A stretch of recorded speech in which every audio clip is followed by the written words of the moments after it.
तळतळ करतो, पण जगाचा इतिहास पाहिला तर रोज किती मरतात आणि किती जन्माला येतात. किड्यासारखे मरतात. मुंबई सारख्या शहरामध्ये बघा ना, दिल्ली सारख्या शहरामध्ये आपल्याला माहितही नसतं कोणत्या गावात काय चालू आहे. आपण तर आपल्या आनंदात असतो. शायद इसी का नाम दुनिया है, शायद इसी का नाम दुनिया है. कोई आ रहा है तो कोई जा रहा है.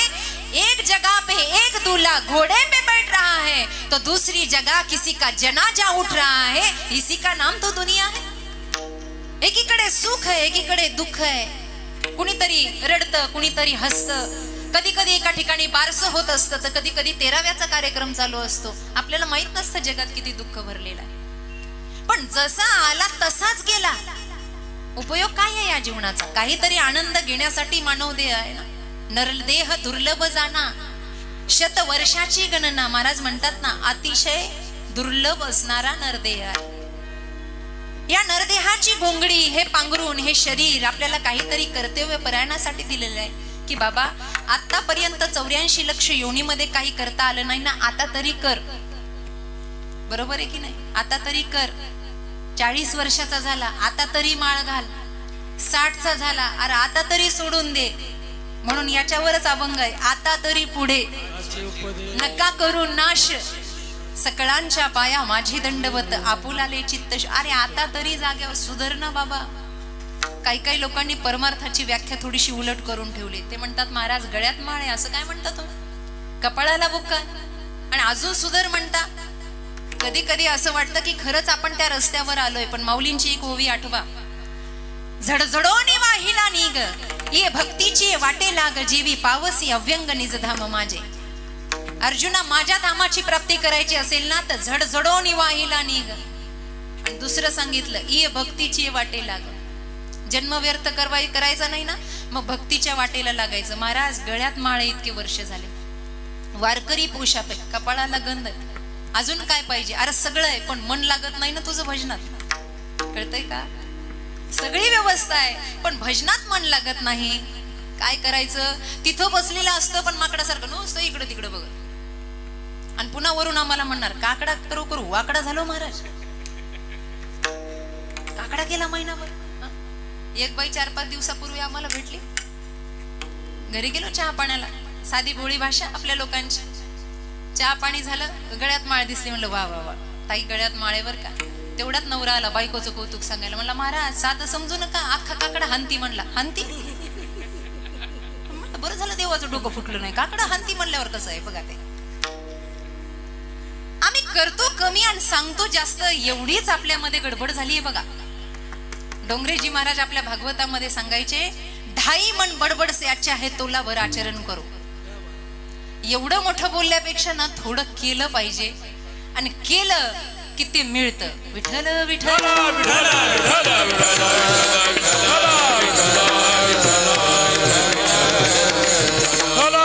नाही मिळा तर बोला. या जगतामध्ये नाम घेणारा कोण वाया गेला मला सांगा. सांगा ना, वाल्याचा वाल्मिकी झाला का नाही? नाम गीत वाया गेला ऐसा कोणी ऐकला, ऐसा कोणी ऐकला, ऐसा कोणी ऐकला. नाम घेत वाया गेला ऐसा कोणी ऐकला, ऐसा कोणी ऐकला, ऐसा कोणी ऐकला.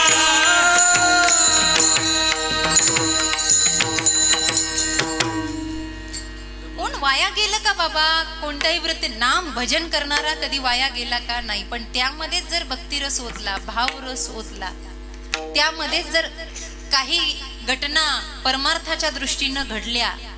निळोबरायांनी एवढी मोठी जीवनाची साधना केली. निळोबरायाचा इतिहास आपल्यापासून लपलेला नाही. आपल्या सगळ्यांना माहीत असेल नसेल मला माहित नाही. गुरु शिष्याच्या जोडीमध्ये पहिला नंबर निळोबरायांचा आहे. तशी आपली परंपरा गुरु शिष्याची परंपरा आहे. आदिनाथ उमा बीज प्रगटले, अभंग पूर्ण बघा. मच्छिंद्रा लादले, आपल्याकडे गुरुंनी ज्ञान द्यावं, शिष्यानं त्या मार्गाने चलावं. गुरु या शब्दाचा अर्थच आहे अंधकारातून प्रकाशाकडे नेणाऱ्यांना गुरु असं म्हणतात. अंधकाराकडून का शिष्याची प्रॉपर्टी पाहून गुरु मंत्र द्यायचा? याच्यावरही कबीरदासांकडे दोय. कबीर महाराज फार सुंदर वर्णन करतात. लोभी गुरु और कपटी लोभी चेला होय नरक में ठेलम ठेला. गुरु लोभी शिष्य कपटी अशी जर सांगड झाली तर कसं व्हायचं. एक नंबरची जोडी महाराज. संत पंचायतनामध्ये निळोबराय आहे अव्वल नंबरला. का गुणगान ऐकलं होतं तुकोबरायांबद्दल ऐकलं होतं. अरे कुणीतरी देहूचा संत आहे बाबा. आणि खरं सांगू संतांना ओळखायला नजरही संताचीच लागते. ब्रह्मानंदीतलं एक भजन आहे, हिंदी आहे, तुम्हाला कळेल न कळेल, मी सहज म्हणून आपलं बोलते असं. माझ्याकडे लक्ष द्या. तुम तिकडं पालक मला पावडतं, मग तुम माझ्याकडे बघा.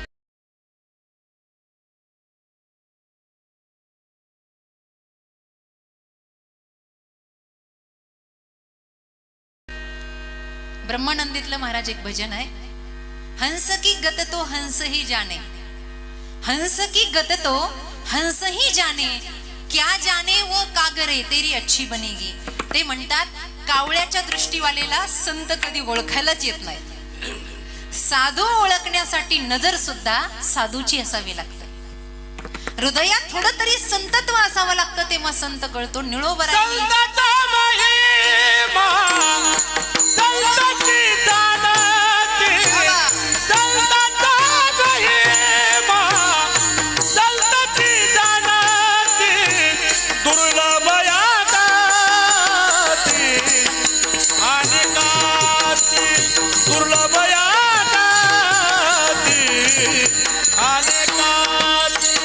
संताचा महिमा संताची जाणती, संताचा महिमा संताची जाणती, ओ दुर्लभ यादाती आणि गाती, दुर्लभ यादाती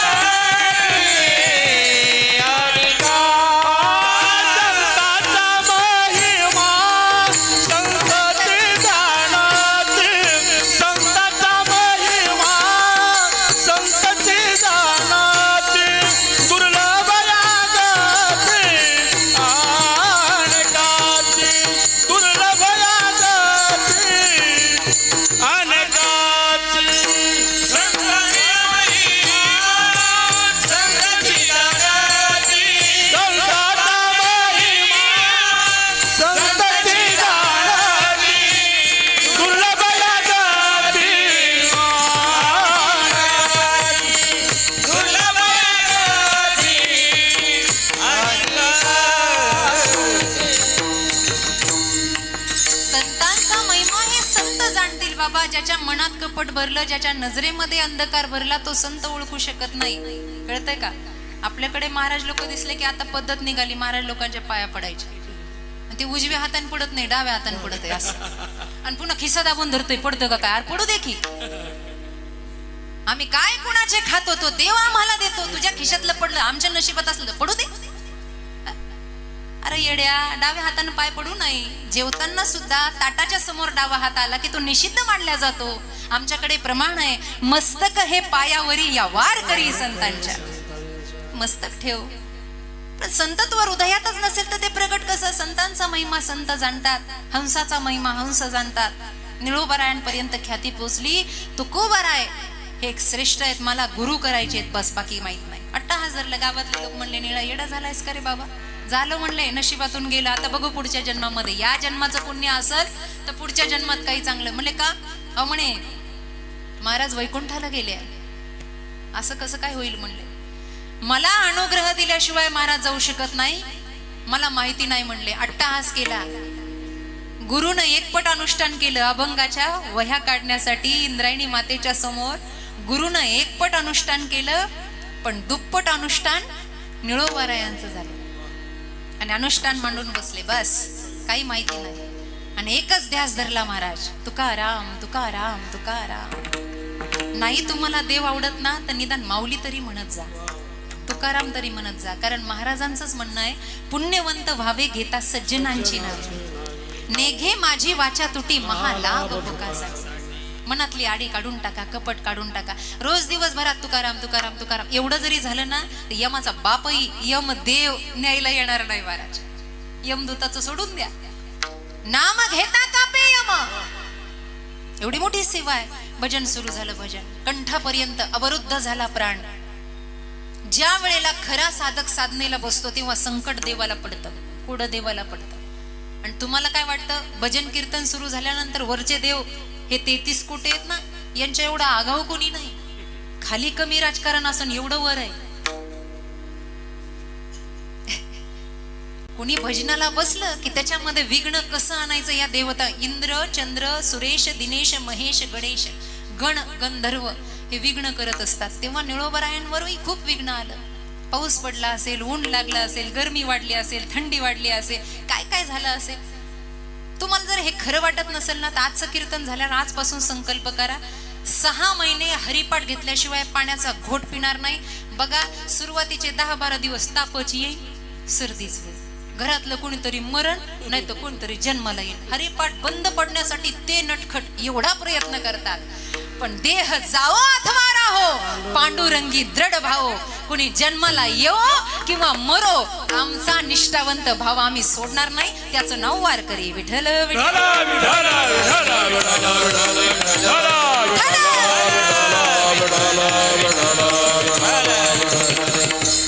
खूप संकट आली, निळोबरायांचा प्राण इथपर्यंत येऊसर भजन सुरू झालं. भजन तुकाराम तुकाराम तुकाराम. रुक्माई म्हणल्या, का हो काय वाटत नाही का तुमच्या जीवाला?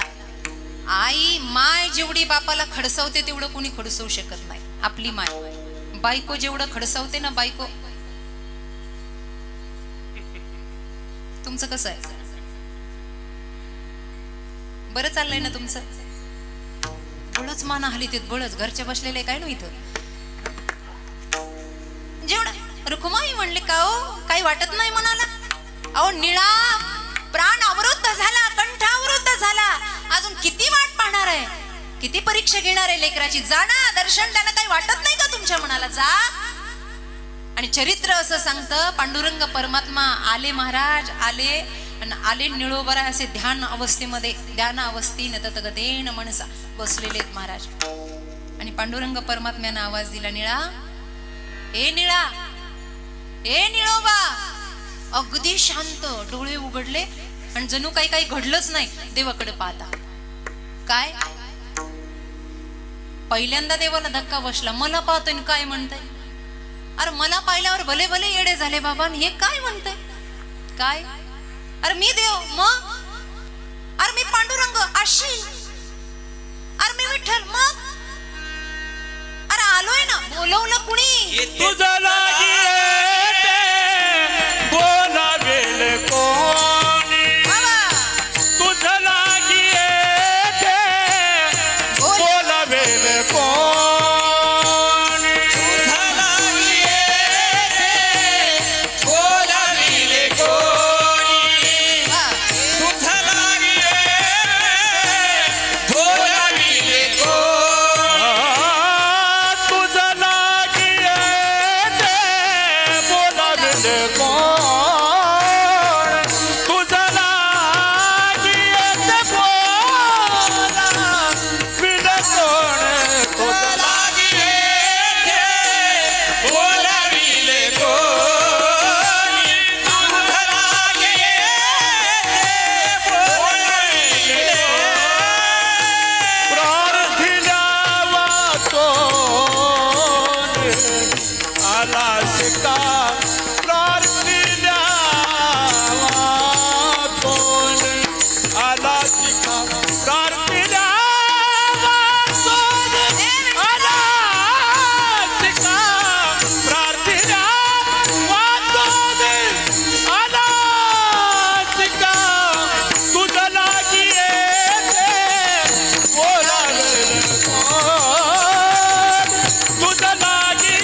थोडा आत्मविश्वास असला पाहिजे बोलायचा.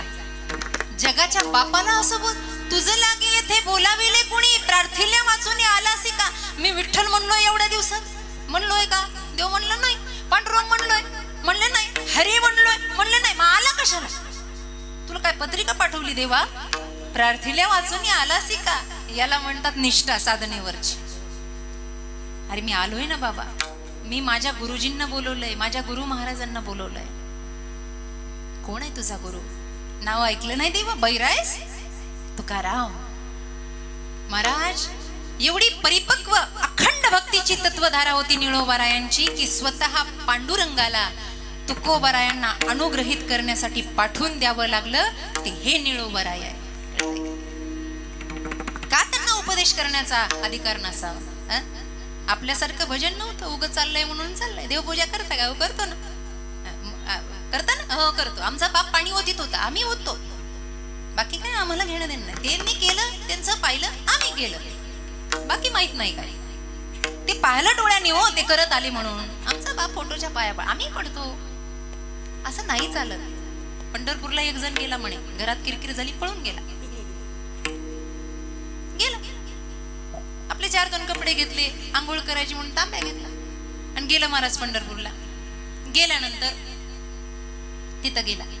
आता चंद्रभागेला स्नान करायचं, पण गंमत अशी आहे, जे एकटे एकटे गेले त्यांची फजिती होती. का? कपडे कोणाकडे द्याव? आंघोळीला गेल्यावर कपडे कोण सांभाळे? कारण पंढरपूर फक्त देवाचं.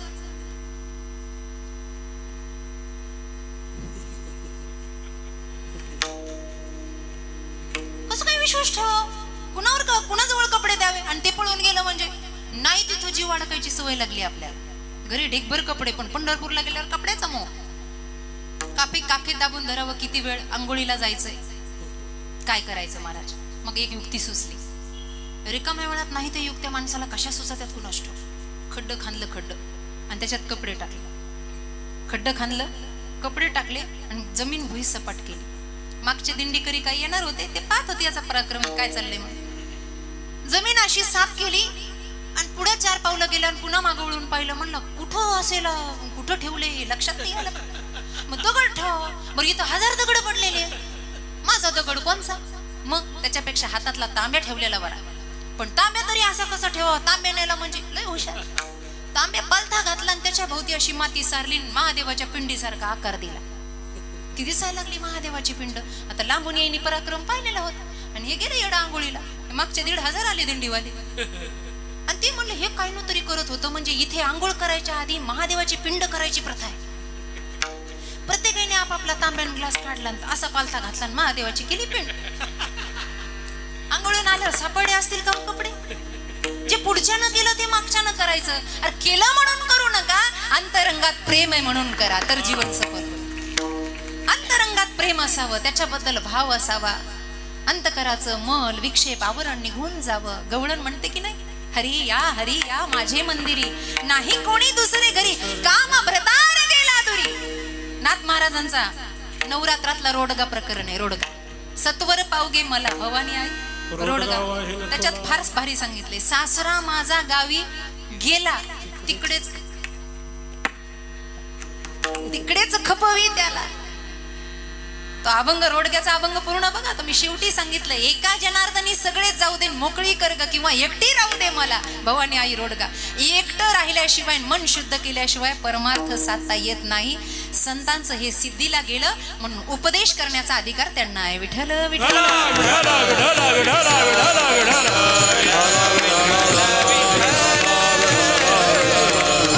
4 प्रकार सांगितले आहेत. संत हा कर्मप्रधान असला पाहिजे, संत हा संयमी असला पाहिजे, संत हा सद्विचार करणारा असला पाहिजे, आणि संत हा भावुक असला पाहिजे, तर तो उपदेश करू शकतो. कळतंय का? काही ना काहीतरी कर्म करावं. आपलं कर्म काही चालू असेल, संतांचं एकच कर्म आहे, दिवस रात्र टाळ हातामध्ये आहे आणि भजन करायचंय. दिन रजनी हाची धंदा, गोविंदाचे पवाडे. रात्रंदिवस एक करायचा. तुकोबांकडे टाळ नव्हते, व्यवस्था नव्हती, दगडाचे टाळ घेतले महाराज.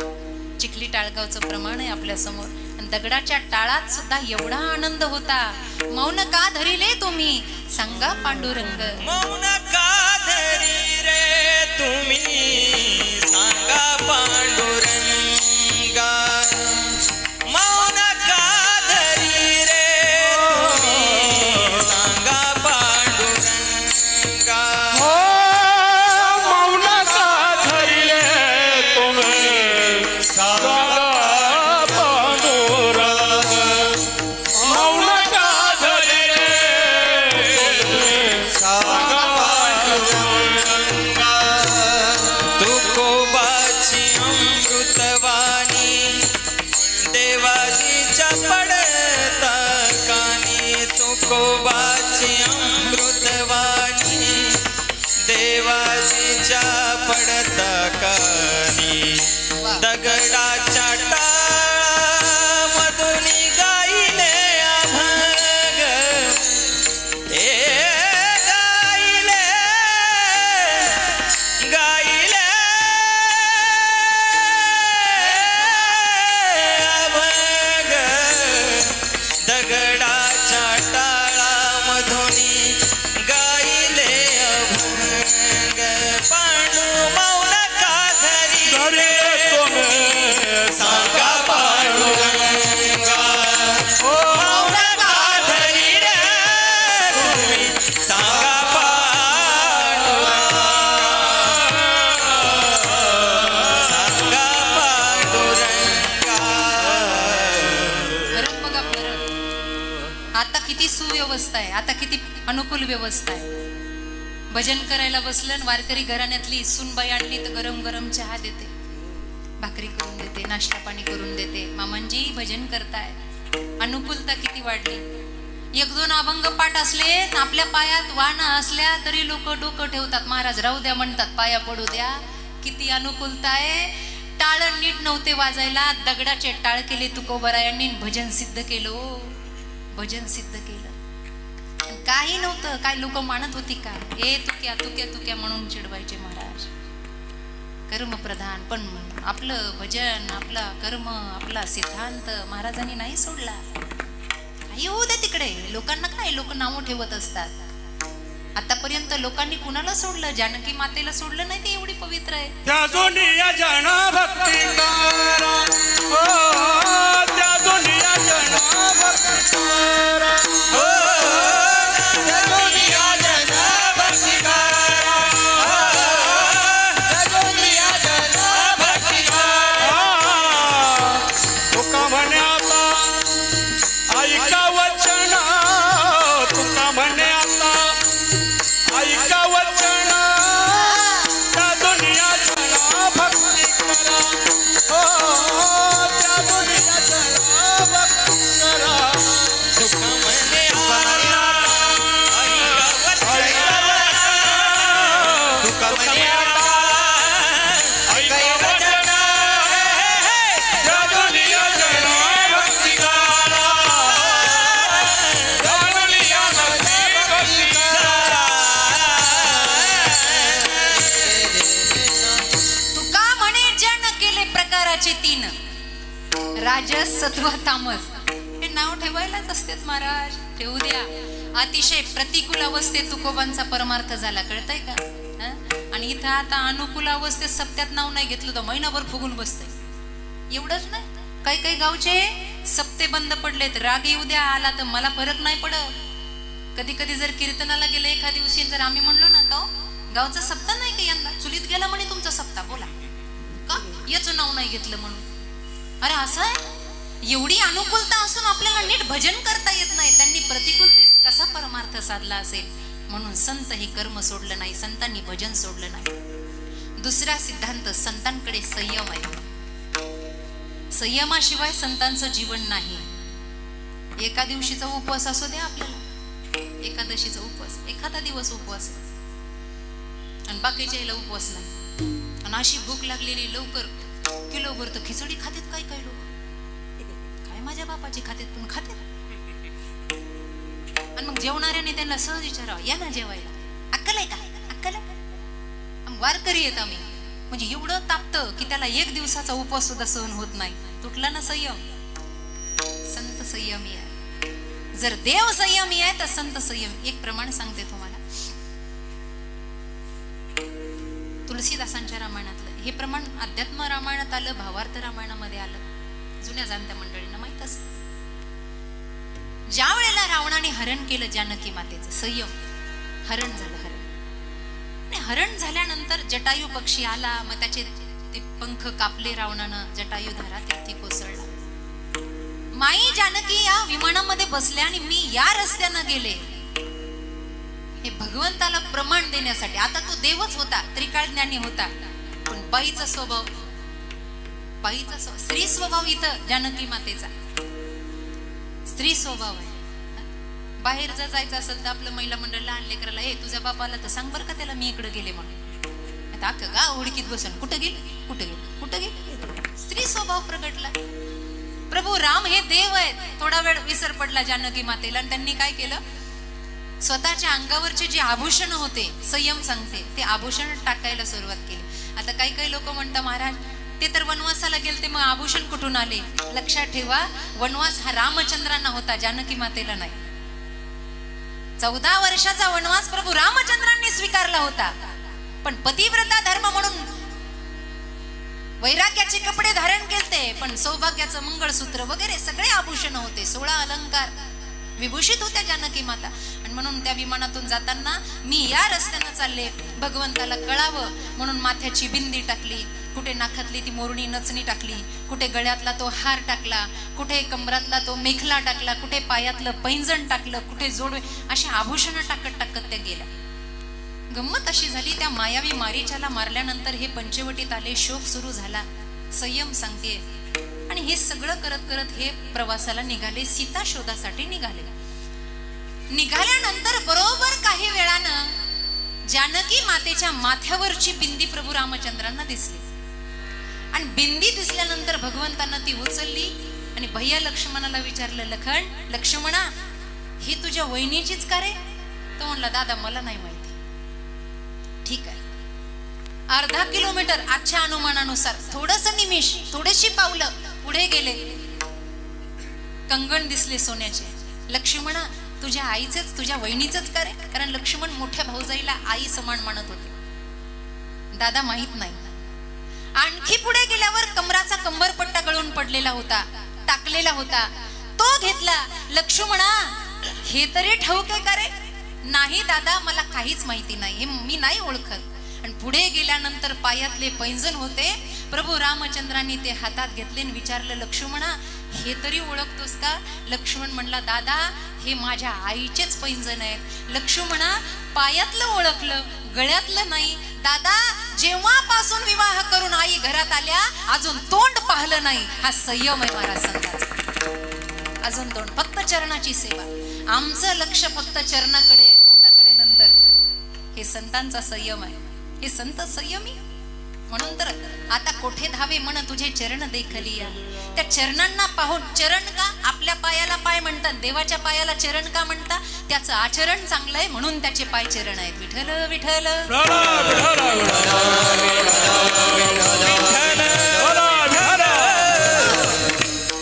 म्हणून महाराज पवित्रता, संतांमध्ये संयम आहे. तिसरी गोष्ट, संतांमध्ये सत्सद विवेक बुद्धी आहे, विचार बुद्धी आहे. संतांच्या जीवनातलं अज्ञान निघून गेलं, संतांना ज्ञान झालं. आणि संतांना ज्ञान झालं म्हणून संत परिपक्व झाले. कळतंय का. ज्ञान झालं, ज्ञान. ज्ञानदेवांना स्वतः पांडुरंग म्हणता, ए ज्ञानदेवा मी फक्त देव आहे पण तू ज्ञानदेव आहेस. कळतंय का. तू ज्ञानदेव आहे. ज्ञान हे परिपक्व झालं. का झालं. विचारांनी झालं. विचार हे अज्ञान घालवतं, विचार हे ज्ञान वाढवतं. आणि अज्ञानामुळे तुम्ही आम्ही रडतोय, संत हसतायत. अज्ञानामुळे तुम्ही आम्ही होरपळत बसतोय आणि संत प्रार्थना करतात. नाही केली का माऊलीने प्रार्थना आपल्या सगळ्यांना सुखी करायची. 9व्या अध्यायाची पहिली ओवी, तरी अवधान ऐकेले दीजे, मग सर्व सुखासी पात्र होईजे, हे प्रतिज्ञोत्तर माझे उघड ऐका. आणि दुसरी प्रतिज्ञा सगळ्यांच्या प्रमाण पाठ आहे, अवघाची संसार सुखाचा करी, आनंदे भरीन. भगवे वस्त्र अंगावर आहेत आणि सगळ्यांना सुख देण्याची प्रार्थना माऊली ज्ञानोबरायांची. तुम्ही फक्त आमच्याकडे लक्ष द्या. सुका संतांना ते दिव्यत्वाचं ज्ञान झालं. आपण अज्ञानामुळे अजूनही रडतोय. हरिपाठही कळाला नाही, अमृतानुभव कधी कळायचा. ज्ञानेश्वरीवर नुसते बोट फिरत येत, अजून कळाली नाही गुढार्थ दीपिका, कधी कळणार. त्यांना हे सगळं कळालं म्हणून उपदेश केला. कळतंय का. अज्ञान घालवलं, अज्ञान. आणि अज्ञान हे आयुष्यभर माणसाला रडवतं. एक जणाला गावाकडे पैसा पाणी नव्हता, मुंबईला गेला आणि मुंबईला गेल्यावर गिरणी कामगार, चांगला पैशाची नोकरी मिळाली, चांगला रात्रंदिवस काम करायला लागला, पगार घ्यायला लागला. दिवाळीचा सण जवळ आला आणि तो म्हणला, साहेब 4-5 दिवसाची सुट्टी द्या ना. सर म्हणले, आमच्याकडे दिवाळी सोडून सगळ्या सणांना इथे सगळ्यांना काम असतं, तुला एकट्याला दिली, तू रडायला लागला, बाकीच्यांना द्यावी लागली, गिरणी बंद पडेल, जमणार नाही. तो हुशार होता. तो म्हणला, माझ्या लेकीचं यंदाच लग्न झालंय, जावई यायचा आहे, सगळा पाहुणचार झाला पाहिजे, पाहुणे नावं ठेवतील, आपण असं करू, पत्र लिहू. जुन्या काळात पत्र होतं, बरोबर की नाही, म्हणून प्रेम होतं. आता असे पाहतात माझ्याकडे राग जसं काही फोन हिसकून घ्यायला लागले त्यांचा. पत्र होते म्हणून प्रेम होतं की नाही, दुरावा होता, जरा प्रेम होतं. त्यांना असं हातभर पत्र लिहिलं आणि त्या पत्रामध्ये लिहिलं, अगं मला येता येणार नाही दिवाळी सणाला, आपल्या लेकीचं लग्न झालंय, पहिली दिवाळी आहे, जावयाला बोलून आण, तिला कापडं घे, जावयाला कापडं, सगळा सण सूट सगळा सबरा भरीत साजरा कर, काही कमी पडू देऊ नको, आणि कमी पडलं तर शेजाऱ्याकडून उसन पासन कर, मी खूप कमवलंय धन, आल्यावर देऊन टाकतो, माझ्याकडे लक्ष द्या, असं त्या पत्रात त्यानं लिहिलं. आता नियमानं पत्र दिवाळीच्या आधी पोहोचायला पाहिजे होतं, 2-3 दिवस दिवाळीच्या आधी पोहोचायला पाहिजे होतं ना, पण पत्र दिवाळीच्या आधी पोहोचलंच नाही. नेमका जावई आला आणि असा पाटार ओवाळायला बसणार, काही एकानं दरवाजा वाजवला, आहे का कोणी घरात? खाकी कपड्यावाला आलेलं होतं. म्हातारीनं डोकून पाहिलं, कोण आहे? कोण असं? डॉक्टर असं. डॉक्टर खाकी कपडे घालते.